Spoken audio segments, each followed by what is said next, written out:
जलवायु परिवर्तन से जुड़े मुद्दों को लेकर ग्लासगो में शिखर सम्मेलन कोप 26 यानी 26th कॉन्फ्रेंस ऑफ पार्टीज हो रही है। इसी से जुड़ी बातों का विश्लेषण करते हैं। पिछले कुछ दशकों में दुनिया भर में फैलती असमानता पर बातें हो रही हैं। 2008 में जो आर्थिक संकट आया उससे लेकर अब तक की महामारी और जलवायु परिवर्तन का असर सबसे ज़्यादा यदि देखा जाए तो गरीबों पर हो रहा है। लेकिन असमानता को कम करने की बहस में हम अधिक उपभोग को भूल जाते हैं।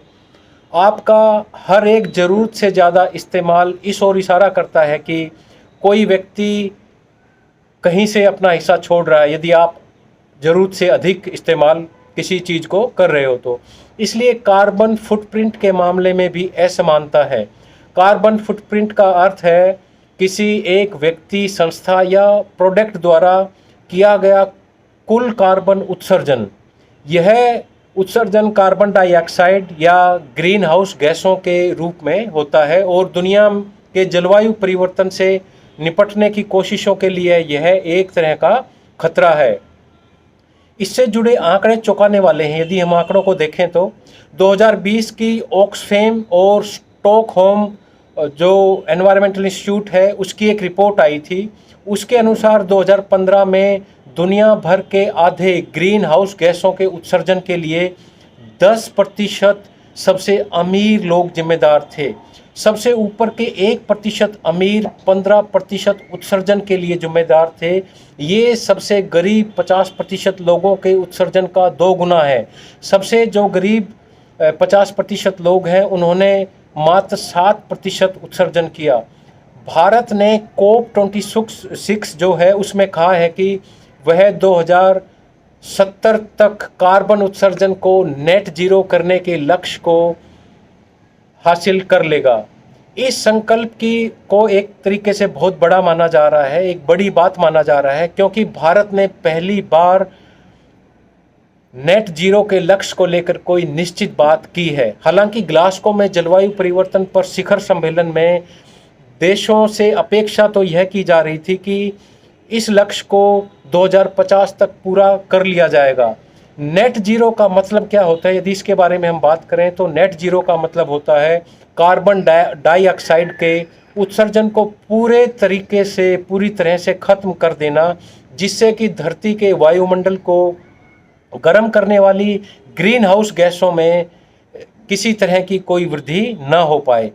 भारत दुनिया का तीसरा सबसे बड़ा कार्बन उत्सर्जक देश है।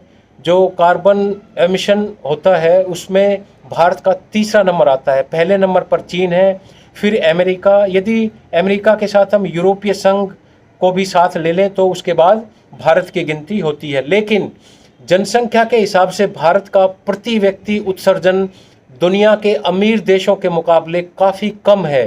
दुनिया का तापमान 1.5 डिग्री सेल्सियस से अधिक न बढ़े, इसके लिए जो कार्बन बजट है उसका बड़ा हिस्सा अमीर इस्तेमाल करने की कोशिश में है और वो गरीब 50% आबादी के लिए इतनी जगह भी नहीं छोड़ रहे हैं कि वो अपनी ज़रूरतों को पूरा करने के लिए अपने तय कार्बन उत्सर्जन तक पहुंच सकें। अमीर देशों के लोग जिस तरीके से चीज़ों का इस्तेमाल कर रहे हैं उसका धरती के वातावरण पर बहुत बुरा असर हो रहा है। अगर आयात किए गए सामानों से उत्सर्जन की बात करें तो इंग्लैंड में एक व्यक्ति हर साल औसतन 8.5 टन कार्बन का उत्सर्जन करता है। कनाडा में ये आंकड़ा बढ़कर 14 टन हो जाता है। यदि हम वैसे कार्बन उत्सर्जन की बात करें तो भारत में प्रति व्यक्ति के हिसाब से जो कार्बन उत्सर्जन होता है वो 1.9 टन है, यानी कि इसको हम कह सकते हैं कि 2 टन से भी कम है। अमेरिका में यह आंकड़ा 15.5% और रूस में यह 12.5 टन उत्सर्जन है। अगर हम 1.5 डिग्री सेल्सियस से अधिक धरती के तापमान को नहीं बढ़ने देना चाहते तो उत्सर्जन को कम करके हमें 1 टन से भी कम लाना होगा, और यह 1 टन से भी कम है 0.7 टन। लेकिन बदलाव सिर्फ लोगों की लाइफस्टाइल बदलने से आएगा या फिर इनके लिए सरकारों को कदम उठाने होंगे। लाइफस्टाइल ऐसे ही नहीं बदलती। ज़्यादातर लोग एक अस्थिर आर्थिक और राजनीतिक हालात में जी रहे हैं। इसलिए बिना अमीरों और सबसे ज़्यादा उत्सर्जन के लिए जिम्मेदार लोगों की जीवन शैली में बदलाव की बात किए बगैर हम बेहतरी की उम्मीद नहीं कर सकते हैं। दुनिया के 90% से अधिक लोगों ने कभी हवाई यात्रा नहीं की है और दुनिया की 1% आबादी हवाई यात्रा से होने वाले उत्सर्जन के लिए जिम्मेदार है। अमीरों के लिए इस्तेमाल होने वाली एसयूवी को खरीदने के सपने अब दूसरे लोग भी देखने लगे हैं। एसयूवी यानी स्पोर्ट्स यूटिलिटी व्हीकल्स, जबकि इनका वातावरण पर बुरा प्रभाव होता है। 2019 में गाड़ियों की बिक्री दुनिया भर में 42% बढ़ी, 42% तक बढ़ी। एसयूवी का सेक्टर इकलौता सेक्टर था, यानी कि स्पोर्ट्स यूटिलिटी व्हीकल वाला जो सेक्टर था वो सिर्फ अकेला ऐसा सेक्टर था जिसमें उत्सर्जन बढ़ा। लोगों की बड़ी संख्या में एसयूवी खरीदने से इलेक्ट्रिक कार की बढ़ी बिक्री के फायदे को खत्म कर दिया। हालांकि पिछले कुछ सालों में बदलाव भी आए हैं, ऐसा नहीं है कि बदलाव नहीं आए हैं।